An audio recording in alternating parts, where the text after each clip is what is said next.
Time to get high.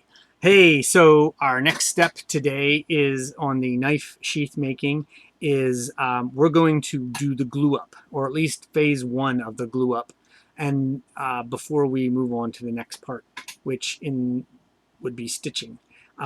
So I tend to use a contact cement. Uh, it serves twofold purposes. One, it helps hold the pieces together for stitching and so that they line up nicely. But it also helps seal those edges so you don't have any separation. There are lots of glues out there you can use. Some people even use, there's little double-sided sticky tape you can use. I find that the stuff I use, which is the Weldwood contact cement, works the best because um, it's as effective as anything else I've seen, and it's significantly less than barge cement, which is what most leather folks will tell you to use or have used in the past. Um, Again, do what works for you. Just make sure it satisfies those two things. It helps hold the pieces together while you stitch, okay? And two, that it prevents stuff from separating. Once you've stitched it, it's not going to come apart, but the edges might sort of the edges might sort of split a little bit. So that's one of the reasons I use that. So let's talk about glue. Let's get this thing glued up. Let's talk about gluing up stuff, and this applies to almost all leather. Um, and I've got these funky brushes here. They're silicone, so a full-size one looks kind of like this, minus the glue. Um, and this is one that I've kind of, after a while, it's, when you're picking the glue out of it, you tend to start losing some of the bristles, which is okay, because oftentimes you need a really narrow kind of applicator. You can also use the little metal acid wash brushes, they call them, or acid brushes.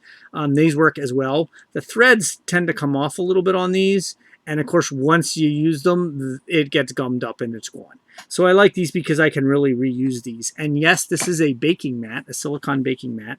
I use it because the glue does not stick to it. So you don't have to worry about messing up your work surface. So what we're going to do first is we're going to just mark a couple things so we know where we need to put the glue, okay? Because we don't want excess glue because you can't really get in there very easily. All right, so this is the back part. We are not actually going to glue this up at this moment, but we can certainly get us pretty close in terms of just knowing, oops, you want to hold this tightly and just kind of lightly trace it. Again, it doesn't matter too much. I'll turn this a little bit so you can see. It doesn't have to be perfect, but what we're trying to do is prevent it from going over too far. All right.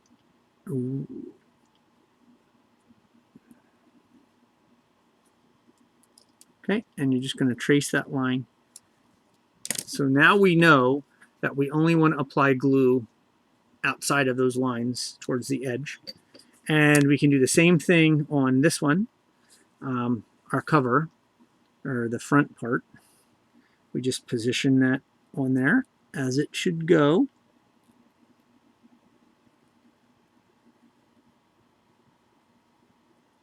And again, I'm being maybe a little more critical and precise than I need to be.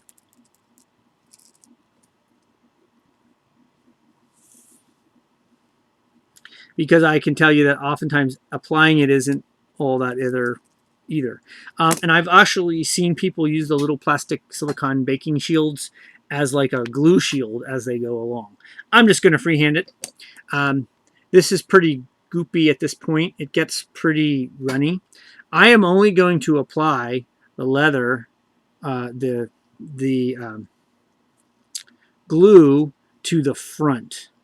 Okay, and I have a reason why, and that is, oh, not the front, but the underside of the front, is because I'm going to only stick the welt and the front side together, because I need to put the holes in that for,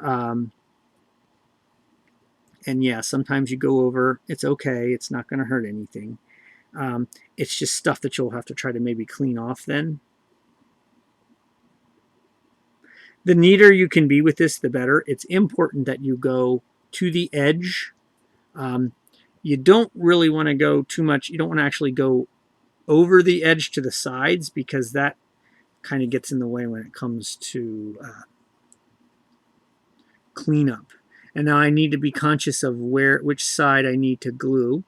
You always get better adhesion from the flesh side. That's the sort of fluffy, furry side of the leather compared to the smoother side. So oftentimes if you are putting two smooth pieces together, you might not get as good adhesion unless you rough them up. As with any contact cement, make sure you follow the directions, or any cement. In this case, we want it to actually dry a little bit before we put it together. Now you will notice I have not dyed this, okay? And that's intentional, because in this case, I'm just kind of showing you a possible project, and I can still dye these pieces, and you can also dip dye things too. Now there's two ways you can do this. This particular part, the welt's got a lot of goop on it still. So I can let that dry entirely, or I can let it be a little bit more wet. And I'm also going to just sort of get that out of there. Okay. Because then when I put it on, it will be able to slide around a lot more, because there's a little bit of fiddling.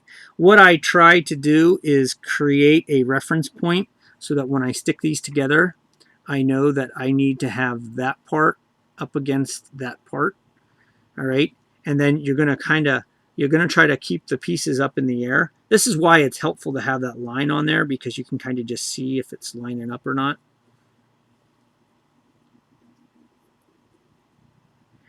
And with the welt, it's better if it's just a tad bit over than if it's under, because you can trim that. Okay. You want to avoid getting too much glue on the outside normally, but in this case, and you can look at the edges and sort of see down the edges how close they are. You might need to try to push them in a little bit. The whole point is you want to get them to line up as flush as possible with one another. And if some glue spurts out, it's not a big deal. You can clean it up. It's important to not get too much glue on the outside. Also, besides looking unattractive, if you are going to try to dye at some point, that will actually show up. Okay, and it does come off your hands pretty easily. Okay, so at this point, what we have is, and once it's on there, it's not going anywhere. You do want to allow it to dry. So in theory, what we'll need to do is wait at least, I'd say, an hour. But realistically, if you're doing something that involves the stitching and a lot of force on there, you're going to actually want to wait longer than that. Okay, so simple glue up, and then imagine we had drilled, or we had put all our holes in here.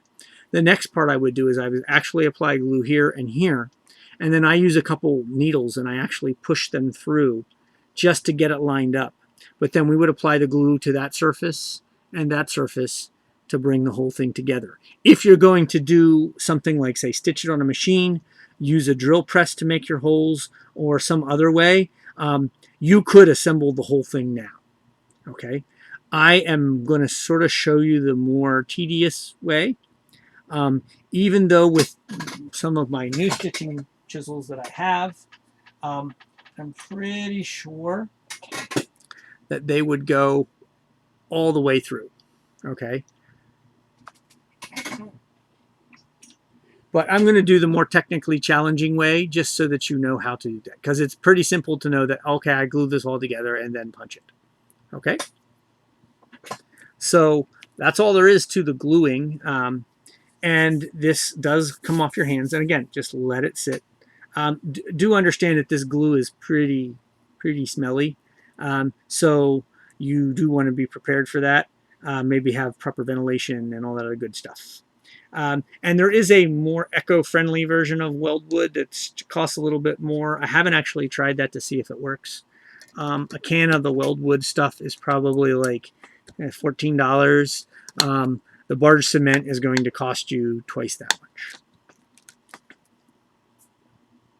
Okay, that was glue up. And again, just to refresh, You're basically going to glue both sides using contact cement or whatever glue you decide, and then try to get those lined up as well as possible. Because of the thickness of the tool I am using, um, I am only gluing the welt and the front together because they're about the same, a little less than the thickness of the back. And then so I can actually put the holes in the front and independently of the back. And then I actually will use those to help guide me to placing the other holes. Not everybody's going to have a big enough tool to do that. If you are going to go and drill, or maybe use a hole puncher, or if you have a tool that's long enough, which I think I do, then you could glue the whole thing together. The glue, remember, the glue serves two purposes. It helps pull the two things together, hold them together while you do the stitching, both the punching and the stitching. And then two, it helps keep the edges from separating and creates a much cleaner, nicer look. If you ever were looking for a way to understand what to glue with what, there's a cool website called This to That, and it shows you which glues to use in each circumstance. I kind of think it's kind of cool. And again, this isn't cheating. This is just a way to hold the surfaces together. A couple people say you use glue, you cheat. I still stitch it, or I would probably even still rivet it because I like that it holds those edges together. Now there's some things you're going to do to that edge treatment that will also help, but I figured the more ways you can hold it and help it stay together, the better, because this is leather stuff and it is an investment and you want it to last a long time. Okay, so until next time, make good shit.